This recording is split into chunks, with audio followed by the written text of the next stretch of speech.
ایک بات بڑی ضروری ہے، وہ میں نے آپ سے ضرور کرنی ہے۔ ایک آیت ہے قرآن پاک کی سورت بقرہ پہلا سپارہ آیت نمبر 120۔ اللہ تعالیٰ نے ایک حد بیان کر دی، فرمایا وَلَن تَرْضَىٰ عَنْكَ الْيَهُودُ وَلَا النَّصَارَىٰ حَتَّىٰ تَتَّبِعَ مِلَّتَهُمْ۔ فرمایا یہ یہودی اور عیسائی تم سے ہرگز راضی نہیں ہوں گے۔ یہ قرآن ہے اور سادہ ترجمہ تفسیر کی بھی ضرورت نہیں۔ یہ معاہدے کر لیں، محبت کے وعدے کر لیں، یہ تم سے راضی نہیں ہوں گے۔ کب راضی ہوں گے؟ حتی تتبع ملتہم، یہاں تک کہ تم ان کے دین کی پیروی کرنے لگ جاؤ۔ میرا جب پہلی دفعہ پاسپورٹ بنا تو میں نے سارا پڑھا، کتابیں پڑھنے کا شوق تھا شروع سے۔ اس کے ہر صفحے پہ لکھا ہے کہ سوائے اسرائیل کے، یعنی آپ پوری دنیا میں یہ سبز ہلالی پاسپورٹ لے کے جا سکتے ہیں، خبردار اسرائیل آپ یہ پاسپورٹ لے کے نہیں جا سکتے۔ یعنی اتنی نفرت کسی ملک سے کہ اس پر لکھ کے چھاپ دیا ہر صفحے پر کہ یہ پاسپورٹ سوائے اسرائیل کے ہر ملک کے لیے کارآمد ہے۔ میرا سوال ہے عرب کے ان لیڈروں سے جنہوں نے اسرائیل کے ساتھ معاہدہ کیا، مجھے بتاؤ تمہیں فلسطین کی بیٹیاں بھول گئی نا ساری کی ساری؟ تمہیں وہ ماں بھول گئی نا جو مسجد اقصیٰ کے دروازے پہ کھڑی ہو کے چیخیں مارتی تھی اور کہتی تھی کوئی علی کو خبر کرو کہ میری بچیاں قید میں ہیں؟ اور بھول گئی؟ تمہیں وہ بہن بھول گئی نا جس پر شراب کی بوتل انڈیڑتے تھے اسرائیل کے فوجی؟ وہ آپ کو ابھی بھی ویڈیو مل جائے گی، وہ انڈیلتے تھے شراب کی بوتل، اسے پکڑتے تھے، دست درازی کرتے تھے، اور وہ بیٹی کہتی تھی یا رحمت للعالم۔ بھول گیا تمہیں وہ سارا کچھ؟ تم نے ایک منٹ لگایا اور تم معاہدہ کس سے کروا رہے ہو؟ امریکہ کے صدر سے؟ اتنا ظلم کیا تم نے، اتنا قاتل کے ساتھ معاہدہ؟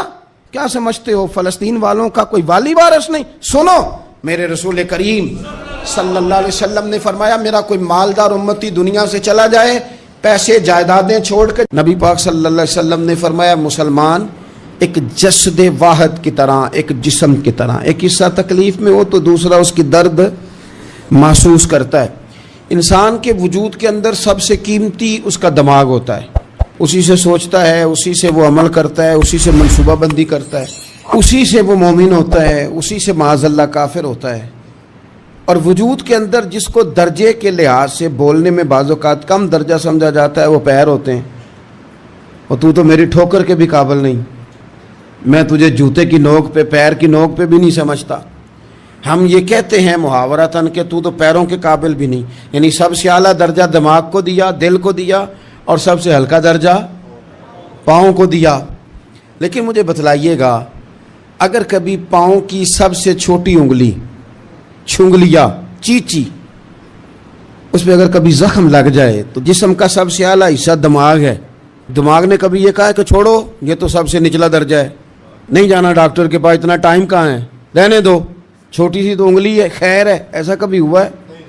دماغ فوراً کہتا ہے کہ باقی کام بعد میں کریں گے، پہلے ڈاکٹر کا پتہ کرو، اس کو مرہم پٹی کراؤ، کیونکہ اسے پتہ ہے کہ اگر یہاں درد رہی تو باقی جسم میں بھی درد رہے گی۔ اور یہ بھی پتہ ہے دماغ کو کہ اگر میں نے یہاں علاج نہ کرایا انگلی کا تو کہیں پیر بھی سارا زخمی نہ ہو جائے، اور اگر پیر کا علاج نہ کرایا تو ٹانگیں اور باقی وجود تک بھی زخم نہ آ جائے۔ لہذا دماغ جلدی فیصلہ کرتا ہے، ٹیسٹ کرانے کا، چیک اپ کرانے کا، دوائی لینے کا، مرہم پٹی کا۔ اور میرے بھائی مسلمان ایک وجود کی طرح ہے، یہ تو ہو سکتا ہے کچھ مسلمان ملک غریب ہوں اور کچھ کے پاس تیل کے کنویں ہوں، کچھ کے پاس سونے کے پہاڑ ہوں، یہ تو ہو سکتا ہے کہ بعض اوقات یہ وہ سمجھ لیں کہ ہم اعلیٰ درجے کے ہیں، لیکن یہ یاد رکھیں اگر ایک جسم کی طرح ہیں، سوچتے ہیں اور ہیں، کیونکہ نبی پاک نے فرمایا ہے، اگر اس طرح سوچتے ہیں تو پھر میرا خیال ہے کہ جس طرح تیل کے کنویں والے کو اپنی درد ہوتی ہے نا، سونے کے پہاڑوں والے ملک کو جس طرح اپنی درد ہوتی ہے نا، اس طرح اسے کسی کو بیکارت کی نظر سے دیکھنا نہیں چاہیے، چونکہ جسد واحد ہے۔ اور جسد واحد میں اگر کوئی درجہ بڑا بھی رکھتا ہو کہ جناب ہمارے پاس ایک بڑی جگہ ہے، متبرک جگہ ہے، ہم بڑے ہیں، تو آپ بڑے ہیں، لیکن بڑا دماغ ہی یہ فیصلہ کرتا ہے کہ بھائی وہ چھوٹا سا پیر کا حصہ زخمی ہے، جلدی کرو علاج کراؤ، لیکن بڑے دماغ والا کہے کہ میرا گھر تو محفوظ ہے۔ معراج کی بات کرنے کا تو اب وقت آیا ہے، اس لیے کہ معراج کا سارا واقعہ تو مسجد اقصیٰ کے گرد گھومتا ہے۔ سبحان الذی اسریٰ بعبدہ لیلا من المسجد الحرام الی المسجد الاقصیٰ، حضور نے معراج کی رات مسجد اقصیٰ میں نماز پڑھائی تھی۔ اور ایک بار پھر سے طیبہ سے فلسطین میں آ، راستہ دیکھتی ہے پھر مسجد اقصیٰ تیرا۔ ایک بار حضور گئے تھے مکے سے مسجد اقصیٰ، اور پھر حضور فرماتے ہیں جب میں واپس گیا نا تو کفار نے جو کہ مسجد اقصیٰ دیکھی ہوئی تھی تو مجھ سے پوچھنا شروع کر دیا کہ مسجد اقصیٰ کی کھڑکیاں کتنی ہیں، دروازے کتنے ہیں، پلر کتنے ہیں۔ جب انہوں نے سوال جواب کیے تو حضور فرماتے ہیں کہ رب کریم نے مسجد اقصیٰ کو اٹھا کے میرے سامنے رکھ دیا، میں دیکھتا جاتا تھا، بتاتا جاتا تھا، کہہ لوں بات کر لوں۔ ایک دفعہ حضور مکے سے مسجد اقصیٰ آئے اور ایک دفعہ مسجد اقصیٰ میرے نبی کی زیارت کے لیے مکے گئی، حضور کی زیارت کے لیے مکہ شریف گئی۔ او میرے نبی تو صرف کسی چیز کی طرف ایک دفعہ دیکھ لیں تو وہ رحمت کے پھول کھلتے ہیں۔ مسجد اقصیٰ کی طرف منہ کر کے 17 مہینے میرے نبی نے نماز پڑھی ہے۔ مسلمانوں پتہ ہی کوئی نہیں، ہماری خبریں ہی اور ہیں، ہمارا درد ہی اور ہے، ہمیں پتہ ہی نہیں بم کہاں برس رہے ہیں، ہمیں یہ خبر ہی نہیں۔ اور میں اس دور میں تقریریں کر رہا ہوں جہاں سوتوں کو جگانا نہیں پڑتا، جاگتوں کو جگانا پڑتا ہے۔ سیانے لوگوں کو سمجھانا ہمارے ذمہ لگ گیا، کیا کریں؟ اس قوم کو سکھانا پڑتا ہے جسے پتہ سارا ہے، لیکن جان بوجھ کے آنکھیں ہماری بند ہیں۔ یہ مولوی کو بات کرتا تو لوگ کہتے دیکھو مولوی گالی دیتا ہے، لیکن اگر قائد اعظم محمد علی جناح کہے کہ اسرائیل امریکہ کی ناجائز اولاد ہے تو پھر تو تمہیں ہضم کر لینا چاہیے نا، پھر تو لبرل کو بھی ہضم ہونا چاہیے نا کہ قائد اعظم نے کہا ہے، اور اس ناجائز بچے کو تم نے اتنی طاقتیں دے دی کہ وہ مسلمانوں کے قبلہ اول میں نماز پڑھنے والوں کو بھی نہ بخشے۔ کہاں گئی تمہاری وہ انسانی حقوق کی بڑی بڑی تنظیمیں، کدھر گئی؟ اور میرا پاکستانی میڈیا سے بھی سوال ہے، چند دن پہلے سیالکوٹ میں ایک واقعہ ہوا، ناانصافی ہو گئی جی، ناانصافی ہو گئی جی ایک بی بی کے ساتھ، ہر بندے نے شور مچایا، بڑے بڑے طوفان اٹھتے ہیں، کیوں ہوا جی کیوں ہوا؟ تو مسجد اقصیٰ کی توہین ہو گئی تو پھر طوفان کیوں نہیں اٹھا؟ ٹاک شو کیوں نہیں ہوئے؟ بحثیں کیوں نہیں ہوئی؟ میں اس موم بتی مافیا کا کیا کروں؟ ان لبرل لوگوں کا کیا کروں؟ ان کے سپورٹروں ووٹروں کا کیا کروں؟ ان سیاسی جماعتوں کے کارکنوں کو کیا نام دوں کہ جو ان فضول بحثوں میں تو وقت ضائع کرتے ہیں، اور وہ مسجد اقصیٰ جس کے بارے میں میرے نبی پاک صلی اللہ علیہ وسلم سے ایک صحابیہ نے پوچھا تھا، یا رسول اللہ مسجد اقصیٰ میں نماز پڑھنا کتنا کو بہتر ہے باقی نمازوں کے مقابلے میں؟ تو حضور نے فرمایا 1000 گنا بہتر ہے۔ بی بی عرض کرنے لگی سونیا میں جا تو نہیں سکتی، دل بڑا کرتا ہے۔ تو حضور نے فرمایا جا نہیں سکتی تو وہاں تیل ہی بھجوا دے، جس میں حاضری لگوانے کی حضور بات کریں جس مسجد میں۔ اور نبی پاک علیہ السلام نے فرمایا خاص کر کے سفر کرنا ہوا تو 3 مسجدوں کے لیے کرنا، ایک مسجد حرام بیت اللہ کے لیے، ایک مسجد نبوی کے لیے، اور تیسرا مسجد اقصیٰ کے لیے۔ بیت المقدس مسجد اقصیٰ معمولی جگہ نہیں، حضور نے فرمایا 3 سفر کرو تو سمجھنا ہم عبادت کر رہے ہیں۔ کون کون سے؟ فرمایا اگر بیت اللہ جاؤ تو عبادت سمجھ کے جانا، مسجد نبوی کی طرف جاؤ تو عبادت ہے، اور مسجد اقصیٰ کی طرف جاؤ تو یہ بھی عبادت ہے۔ اور فرمایا مسجد اقصیٰ میں جس نے ایک نماز پڑھی اسے 25,000 نمازوں کا ثواب ملے گا۔ اور میرے رسول پاک نے یہ وہ مسجد ہے جس کے ساتھ معراج شریف جڑا ہوا ہے۔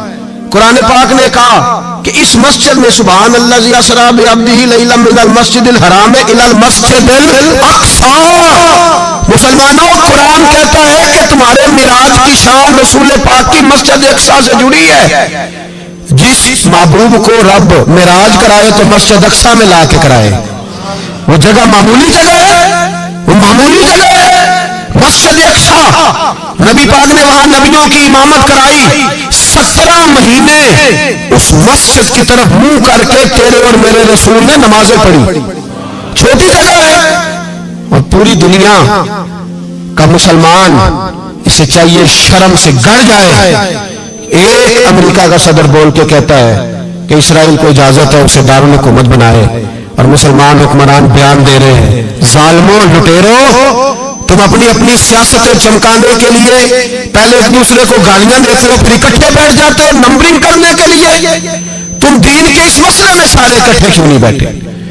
سارے پاکستان کے سیاستدانوں کو، علماء اور مشائخ کو چاہیے تھا ایک پیج پہ اکٹھے ہوتے، اکٹھے بیٹھ کے ایک بیان ہی دے دیتے، ایک بات ہی کر دیتے۔ پھر میرا سلوٹ ہے ترکی کے صدر کو، پھر میرا سلوٹ ہے ترکی کے صدر کو۔ اس نے بہت عرصہ پہلے کہا تھا مسجد اقصی میری خواب میں آئی تھی اور رو کے کہتی تھی آئے مجھے کوئی صلاح الدین ایوبی کا ماننے والا، کوئی آئے مجھے بچائے۔ کہتے میری خواب میں آئی تھی اور روتی تھی، کہتی تھی کوئی آئے۔ اور ایک شاعر نے کہا مسجد اقصی نبی پاک کو بھی بلاتی ہے، کہتی ہے ایک بار پھر طیبہ فلسطین میں آ، راستہ دیکھتی ہے پھر مسجد اقصی تیرا، ایک بار پھر سے طیبہ سے فلسطین میں آ، راستہ دیکھتی ہے پھر مسجد اقصی تیرا۔ کوئی بولا ہے نہیں اتنا مقدس مقام، چھوٹے چھوٹے بیانوں کہیں اکٹھے ہو جاؤ، میں بتاتا ہوں تمہیں مسئلے کا حل کیا ہے، میں بتاتا ہوں۔ دو کام کرو، ایک کام وہ کرو جو حضرت سلمان فارسی نے کیا تھا، سنو حل سنو مسئلے کا۔ میں چھوٹا آدمی ہوں پر حل سنو مسئلے کا۔ زندگی میں ایک کام مسلمان کر لے، جٹ بن کے، بھٹ بن کے، رائی بن کے، پاکستانی، مصری، سعودی بن کے بڑا جی لیا۔ ایک کام وہ کرے جو حضرت سلمان نے کیا تھا۔ جب ایک کافر نے پوچھا آپ کا نام کیا ہے تو فرمایا میرا نام اسلام ہے۔ بولیے سارے میرا نام، کہا تمہارے باپ کا نام، فرمایا اسلام۔ دادا کا نام کا اسلام، پردادا کا نام۔ بازو تیرا توحید کی قوت سے کمی ہے، اسلام تیرا دیش ہے تو مصطفی ہے۔ ایک کام وہ کرو جو حضرت سلمان نے کیا تھا۔ کافر جب پوچھے تو کہو ہم سارے اسلام ہیں، ہم سارے کیا ہیں، ہم پہلے مسلمان ہیں، باقی بعد میں کچھ اور چیز۔ دوسرا کام وہ کرو جو حضرت امیر معاویہ نے کیا تھا۔ سن لو یہ حال ہے اس مسئلے کا، سنو۔ حضرت مولا علی شیر خدا رضی اللہ تعالیٰ عنہ اور جناب امیر معاویہ کی جنگ ہو رہی تھی، لڑائیاں ہو رہی تھی، اختلافات تھے، فوجیں بیٹھی تھی۔ حضرت مولا علی اور جناب امیر معاویہ کی جنگ ہو رہی تھی تو روم کے بادشاہ نے، عیسائی بادشاہ نے حضرت علی کو خط لکھا کہ میں تیرے اوپر حملہ کرنے والا ہوں۔ خط لکھا نا حضرت علی کو، تو جواب حضرت امیر معاویہ نے لیا۔ چاہیے تھا نا مولا علی جواب دیتے، حضرت امیر معاویہ بولے اور بول کے کہنے لگے اور روم کے کتے، ہم گھر میں جتنا مرضی لڑے، یہ نہ سمجھنا تو علی پہ حملہ کرے گا تو میں تماشا دیکھوں گا۔ فرمایا تو علی پہ حملہ کر تو صحیح، علی سپہ سالار ہوگا اور امیر معاویہ اس کا سپاہی ہوگا۔ گھر میں جتنا مرضی لڑے پر رسول اللہ کے نام پہ ہم اکٹھے ہو جایا کرتے، یہ رسول اللہ کا دین ہے، اس پہ ہم اکٹھے ہیں، یکجان ہیں۔ فرمایا علی سپہ سالار ہوگا اور امیر معاویہ سپاہی ہوگا، اکٹھے نکلیں گے اور کفر کو بتائیں گے کہ اگر تم مسلمانوں کی طرف دیکھو گے پھر ہم یکجان ہیں، پھر ہم بولیے پھر ہم گنبد خضرا کے سائے تلے ایک ہیں، ایک ہیں، ایک تھے اور ایک رہیں گے۔ اس لیے یہ دو کام اگر مسلمان کریں، دو کام، ٹھیک ہے اختلاف ہو گئے، بڑا کچھ ہو گیا، لیکن ان سے کہیں کہ جب تم آؤ گے تو پھر ہمیں علیحدہ علیحدہ نہیں پاؤ گے، پھر ہمیں تم اکٹھے پاؤ گے، اکٹھے میدان میں نکلیں گے۔ اور کوئی اتنی لمبی چوڑی بات نہیں، میں کیا کروں، میرا تو آئیڈیل بنتا جا رہا ہے طیب اردگان۔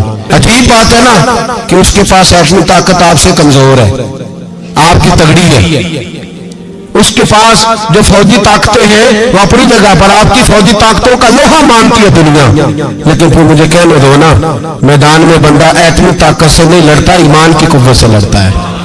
اور بول اٹھا ہے نا، کیا کر رہی ہے اس نے اپنی پارلیمنٹ سے خطاب کیا ہے، مطالبہ ہے، علماء سے گزارش ہے، مشائخ سے گزارش ہے، ہر مکتبہ فکر کے آدمی سے گزارش ہے، علماء اور سیاستدانوں سے اپیل ہے کہ پارلیمنٹ کا مشترکہ اجلاس بلائیں، مشترکہ، اس میں ہر سیاسی جماعت کا لیڈر بیٹھے اور اکٹھے بیٹھ کے ان کو یہ میسج دیں کہ بازو تیرا توحید کی قوت سے قوی ہے، اسلام تیرا دیش ہے تو مصطفی، اور ان کو بتائیں کہ ہزاروں قومیں وجود میں آئیں، دہر میں خشک تر کے رشتے سے ہم نے بنیاد دوستی رکھی، یاد خیر البشر کے رشتے سے۔